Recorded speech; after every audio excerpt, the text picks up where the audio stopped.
Next topic है अपना अपवहन वेग व गतिशीलता।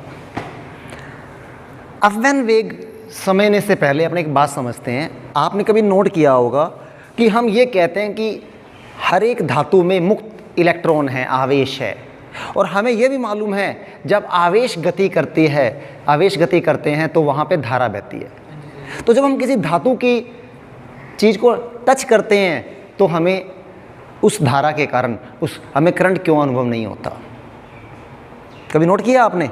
क्योंकि मान लो लोहे का कोई टुकड़ा है, उसमें मुक्त आवेश हैं, इलेक्ट्रॉन्स हैं, लगातार गति कर रहे हैं, और हमें ये मालूम है धारा की परिभाषा से आवेश प्रवाह की दर क्या है? विद्युत धारा। जब आवेश प्रवाहित कर रहा है तो हमें विद्युत धारा का अनुभव होना चाहिए, नहीं होता। कारण समझें। कारण ये है, आप एक उदाहरण से समझें। एक्चुअली जब हम धारा की बात करते हैं तो आवेश प्रवाह की दर मतलब जो उनका औसत वेग है, औसत जो आवेश गति कर रहे हैं, हम उसके बारे में बात कर रहे हैं। अब होता क्या है, जब किसी भी धातु में आवेश हैं, ये कोई धातु की अपने टुकड़ा ले लिया, इसमें मुक्त आवेश हैं, होता क्या है, ये इलेक्ट्रॉन या कोई भी आवेश है, गति कर रहे हैं, आगे से टक्कर किया, फिर टक्कर करके इसका पाथ बदल गया, फिर यहाँ आ गया, यहाँ आ गया। इस तरह ये क्या है, लगातार जिग जैग गति कर रहे हैं, रैंडम गति कर रहे हैं। और अगर उनका औसत विस्थापन की बात करेंगे तो वो वहीं रह जाते हैं। मैं आपको एक उदाहरण देता हूँ। मान लो एक ग्राउंड है और आप सभी बच्चे उस ग्राउंड में खेल रहे हैं। जब आप उसमें खेलोगे तो क्या होगा, आप कभी कहीं जा रहे हैं, कहीं जा रहे हैं, लेकिन ओवरऑल आप उस ग्राउंड के अंदर ही रहने वाले हो, घूम घुमा के वहीं आ जाते हो। तो आपका प्रभाव नहीं हो रहा, ओवरऑल वहीं पे हो। ओवरऑल क्या हो गया, वहीं पर हैं आप लोग। तो जब हमने विद्युत क्षेत्र नहीं लगाया तो क्या है, हर एक आवेश का औसत वेग क्या होता है, शून्य होता है। अगर हम ये मान लें कि इनका प्रारंभिक वेग u1 मानूं मैं, इसका पहले टक्कर हुई u1 u2 u, मतलब इनका जो औसत वेग है वो क्या हो जाता है, शून्य हो जाता है। कब? जब हमने विद्युत क्षेत्र नहीं लगाया। तो अगर हम इसका औसत निकालेंगे तो औसत मान कितना आएगा, u1 सदिश प्लस u2 सदिश, un क्या है, टक्करों की संख्या, n टक्करों में औसत मान कितना हुआ बेटा, 0। क्यों? वो वहीं रह गए। लेकिन जैसे ही हमने विद्युत क्षेत्र लगा दिया, इसको किसी बैटरी से जोड़ दिया, मान लो इसको किसी बैटरी से जोड़ा, अब क्या होगा, बैटरी से जोड़ते ही हमें मालूम है ये सिरा धन आवेशित है, ये ऋण है, ये प्लस हो गया, ये माइनस हो गया। विद्युत क्षेत्र की दिशा कौन सी होती है, प्लस से माइनस। एक विद्युत क्षेत्र उत्पन्न हो गया। अब वही इलेक्ट्रॉन जो रैंडमली गति कर रहे थे, अब उनका वेग कैसे होगा, उनका पाथ कैसे होगा, अभी भी वो होगा, अभी भी इधर होगा, ओवरऑल इधर ही होगा, लेकिन ये धीरे धीरे ओवरऑल क्या है, अंत में इधर चले जाएंगे। सर इधर क्यों गया? क्योंकि इलेक्ट्रॉन है। इलेक्ट्रॉन कहाँ जाता है, इलेक्ट्रॉन पे लगने वाला बल विद्युत क्षेत्र के विपरीत दिशा में होता है, या धनावेश की तरफ गति करेगा। तो अब वो धीरे धीरे अभी भी यहाँ वहाँ मूव करेगा। एक एग्जांपल लेते हैं। मान लो पहले तो आप कोई प्लेन ग्राउंड में आप लोग खेल रहे थे, आप भी खेल रहे हो, आप लोग वहीं रहोगे ओवरऑल। अब मैंने क्या किया, एक ऐसे ग्राउंड में आपको खेलने को कहा कि जो थोड़ा सा क्या है, इंक्लाइंड है, झुका हुआ है, आपको खेलने को बोला। आप यहाँ पर खेल रहे हो, आपको मालूम ही नहीं चलेगा, धीरे धीरे आप लास्ट में नीचे आ जाओगे। ऐसा होगा नहीं होगा?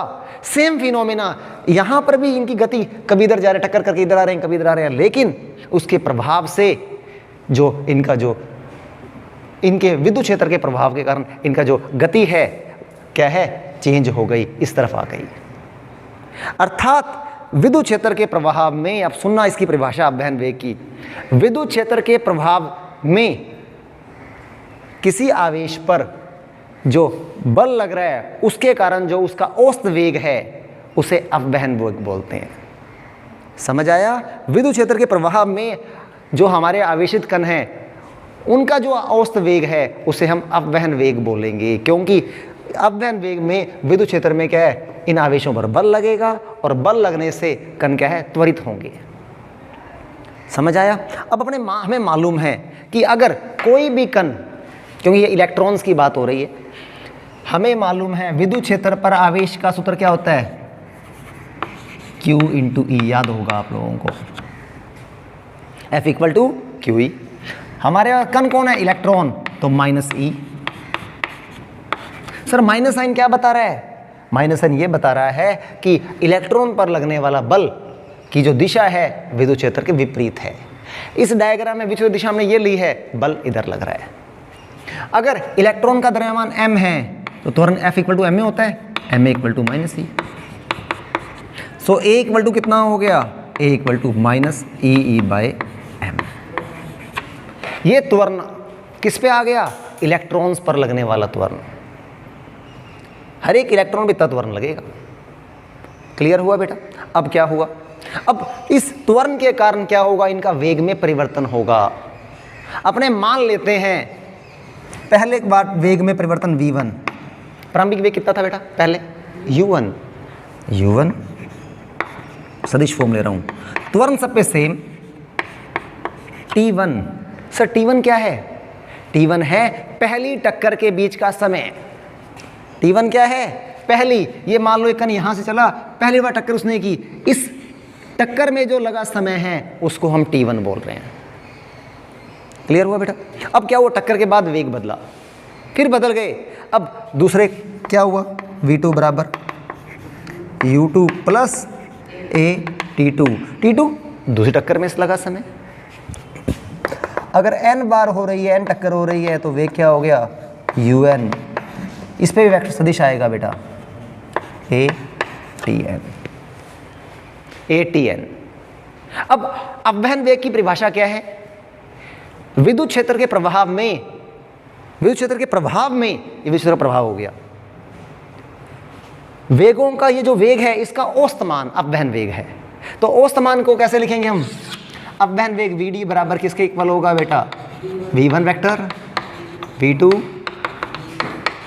vn बटे n। v1 का मान क्या है हमारे पास? u1 plus a t1, u2 a t2,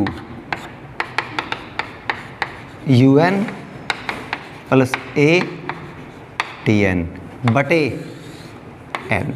कुल संख्या, टक्करों की संख्या n टक्कर है बेटा। क्या मैं इसको ऐसे लिख सकता हूं? u1 u2 un, इनको हमने अलग कर लिया। इन सब में क्या है? at1 at2 atn, तो क्या a कॉमन आ रहा है? t1 प्लस t2 tn बटे n। ये समीकरण हमारी एक। समीकरण एक से क्या ये ऐसे हो गया? u1 प्लस u2 un बटे n। मैं इनको अलग अलग कर रहा हूँ बेटा, plus a t1 t2 tn बटे n। समीकरण एक से इसका मान क्या है? 0। तो समीकरण एक से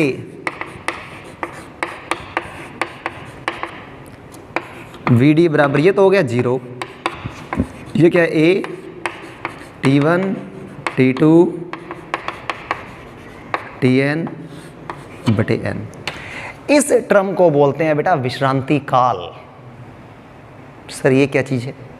विश्रांति काल बोलते हैं, सिंपल है टो। अभी बताता हूँ क्या होता है ये। t1 t2 tn बटे n, क्या बोलते हैं इसको? विश्रांति काल।